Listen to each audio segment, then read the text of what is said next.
फिवम यौहलिबसे करिगिनो हाइबसे नैनबम थोक्रो मरमदि करिगिनो मा हौजिक नैना हौद्रबा लाइना अमदि नारे सोइद्रे लाइना से कंपल्सरी फगनी अकोय लान सोइने कंपल्सरी माइ पाकनी अतुम अकोय नैनबम मथौ ताई करि नैनबम मथौ ताई हाइबा मतमदा करि थेंगरुबदगी नाबनो मनुष्य सोइरम युमयाम सिना चावारी मसाम दलिजगे 1949 दा मणिपुर से भारत का मर्ज कौरे 1951 दा भारत की संविधान थोले कॉन्स्टिट्यूशन थोले भारत की चावड़ा कॉन्स्टिट्यूशनल राइट का साइन है जब शेड्यूल ट्राइब से सी मणिपुर दगी करम मीना फंगदब नोना कॉन्स्टिट्यूशन द थोला मतमदा कांगू अहुम दा थोले करीनो एनी कुकी ट्राइब हमगा एनी लुसाई ट्राइब हमगा एनी नागा ट्राइब हमगा अहुम से थोले नागा ट्राइब ना शेड्यूल ट्राइब फंजबदी मरम फजन चाय करिगिनो हाइबा मतमदा मकोइदि येलो मिनी इंडिजिनियस नि मकोइदि मरम फजन सारे नसाई थोले इबा एनी कुकी ट्राइब एनी लुसाई ट्राइब एन थोले इबा से कुकी गा लुसाई गा चाप माने कुमाने तोंगान थोले इनोमा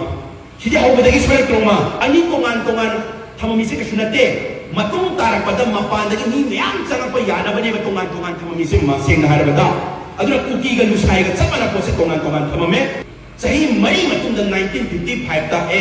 प्रेसिडेंट ऑफ चे मथोएबा हाइबदी मनुंद कना कना यावरी खाइदोरो अदुना बैकवर्ड क्लास कमीशन प्रेसिडेंट तौरो हाइदुना तका कलेकर हाइस माना चेयरमैन ओइरगा कमीशन अमा फॉर्म तौरकांदा थागलो हाइरे अदुना माना लोइन थिगले हाइरे कांदा मणिपुरदगी शेड्यूल ट्राइब फंगदब मी सिंसे कना नो हाइबसे मोइले ट्राइब कुंतरे थागले कुंतरे मा फजन चेयरमैन ओइरिनी बैकवर्ड क्लास कमीशन सिगी अदुना बो काका कलेकर कमीशन चुकवे मागी चेयरमैन की ममिंग दुदा हाइ तारे को माने कुमाई तोरे फजन थिजन बुजन ले हारे कांदा कुन तरे से फजन तोरगा थादक थेबा प्रेसिडेंट दा लोइ मोइरबनी प्रेसिडेंट दुना खंगदब नते कना करी लैरिगे से चेयरमैन दुना फजन थिगन ले हारे कांदा मसिंग कुन तरे 27 से थादक थे याम नक्पम हाइजरके को मानक थादखिबा पोतो नत्र थोलकदबसे 1956 दा थागिबा पोतो ओदरवेन थोलबा मतमददी ngасai कुंतरे तो थोलकबवान करी थोले कुंतरे तो कुन मापन वेन थोलेबा थागिबदी कुंतरे खतनी कुन मापन कुमाइन थोले इनवारगा येंगदरुबा मतमददी अनि हचलमेबा अनि से करिनो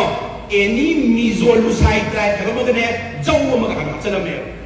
वर्ष तौद्रिङाइदा एनी मिजोलुसाई ट्राइब हाइबसु लैते जौ हाइबसु लैते बम्मा से थोम दाइ गातम ममांगदुदा होम सेक्रेटरी ओइबा कुकी मचा टी की जेनसिना अनि से हापी उन था लेरमे हाइ एनी कुकी ट्राइब से हाइदो रेको छो लिसिंग अनि गा हुंदा 2003 सिदा अमुची अनो वम थोले थोला पुसिदा कदोरे नसाई अहान बद था हाइदो खरबा एनी कुकी ट्राइब तो serial number 33 दा एनी कुकी ट्राइब ना मुसी ऑप्शन ए में नसाई लोई खाइबो खरकांदुदा अमु नौने एनी कुकी ट्राइब नसु हबसले थादौ मनुंदा माते यावरे हाइबसे 1956 की मिनिस्ट्री ऑफ लॉ न थोक मतमदा थादौ की सब ट्राइब कुंथा ले कुंथा दुदा मरकुदा serial number 18 दा माते यावरे हाइबसे यावजरबने हाइतारे अदुगा याम नोकिंग बदि ngaraw na hangi wali ni ko in so lisingani ga trani phoi 2012 ta amu che thola bada ke dore थादौ यावना serial number 34 दा माते नम थोलेबा अदु तारगति सुम अबम हबसले से करिगिनो ए नंग चमो लाओ न करि वनिनी माते वनिंग्रा अदु वनिंग्रा जौ वनिंग्रा अदु तारगति नंदी के अबम ओइबे याद्रे एनी कुकी ट्राइब्स को हेलासी वनंग माते वनिंग्रा नंग माते ओ हेलासी हाइनी मेगा ट्रो अदु नसी census Miko थीबा census soon the येबिउने 2011 गी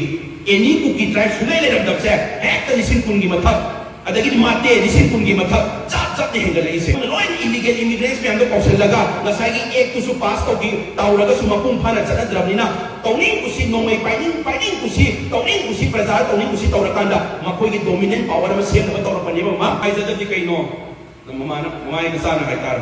सिगो मयाम से लोइन खांगिनी उरिनी प्रजाना खंगदि अमरोंद तो खंजद्रे हाइरसेबा इरे चा लेबिनी लीडर्स में अंदो कैदोबगी तुमिन लेरमिबनो हाइबदुनेबा